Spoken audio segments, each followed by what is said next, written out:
consider Bobi Wine's absence as a much ado. He went on his own. He's free as a bird in the air to return.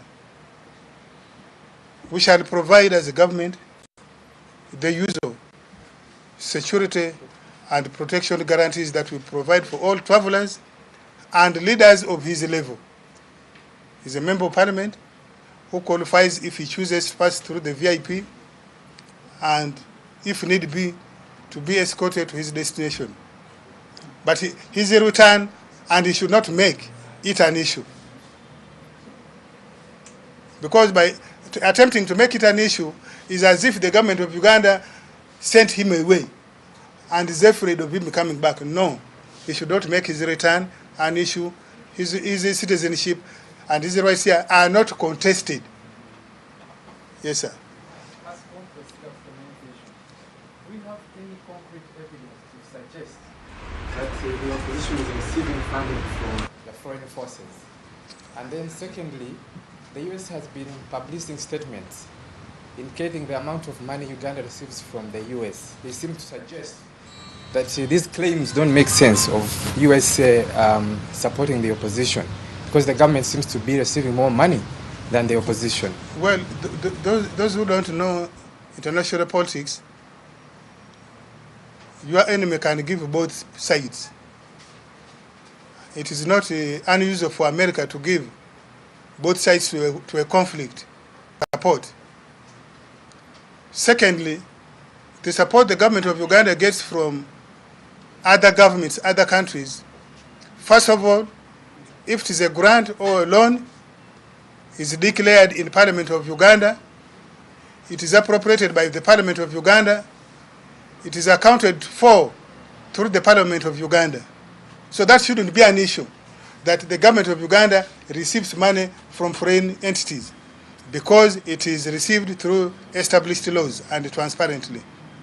If it is not effective, I urge your members of parliament to make sure that the way the government accounts or receives money is more effective. For opposition parties and civil society organizations, I would challenge you to ask them if any opposition leader has sold their cows or matoke. I can challenge you to go and ask them where they routinely get air tickets for their travels, and so on and so on. You can go and ask them. But the most recent, by the way, this riot in downtown Kampala, in one of the storage buildings at Nakivubo Muse, security actually apprehended people who were giving youths 50,000, 80,000, 100,000. By the way, some of the 67,000 youths who were arrested in relation to Bobi Wine riot in Kampala were related to receiving that money. And let us wait for evidence in court. Maybe finally then we'll go for the Uganda. Yes. My name is Dennis Unial. I work with Urban TV. My question is, you've rubbished the fact that the MP is alleged to have been tortured by securities in government. I'm wondering, this is not the first time we are getting allegations of torture. We've had different reports. Actually, if I can cite for you, the Kawesi murder suspects alleged to have been tortured. We've seen reports pinning the police to be among the top violators of human rights and, of course, torturing Ugandans. What are you doing as government to curb this? Because it has not just started with the MPs. My understanding and your understanding of the word torture is different. Mine is guided by the law of Uganda. I told you here that we don't condone mistreatment. We don't condone any violation. We don't condone torture. And the torture is defined both in our Constitution and the Anti-Torture Act 212.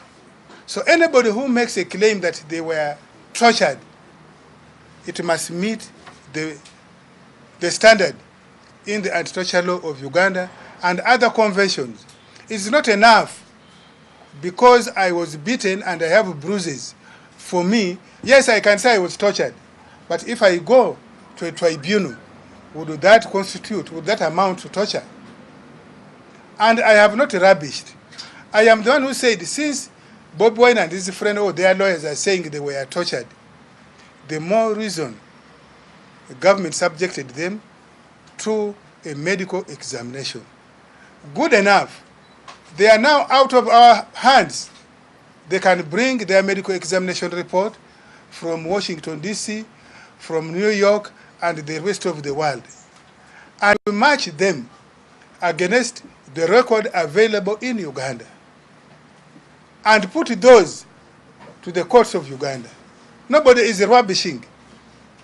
Every matter, whether mistreatment, violation, shall be investigated. And we should put our eyes there. Nobody is rubbishing. The government of Uganda is not rubbishing allegations that they were tortured. Yes, are there instances previously where torture has been established? Indeed, yes. First of all, by our own Committee of Parliament, by the Uganda Human Rights Commission, by the different civil society organizations, by the courts of law of Uganda. Where we have been weak at is taking remedial action. In some of the cases, as you know, there have been monetary compensation ordered. Some of those haven't been made. But that torture doesn't happen in Uganda. Torture does happen. It is not condoned.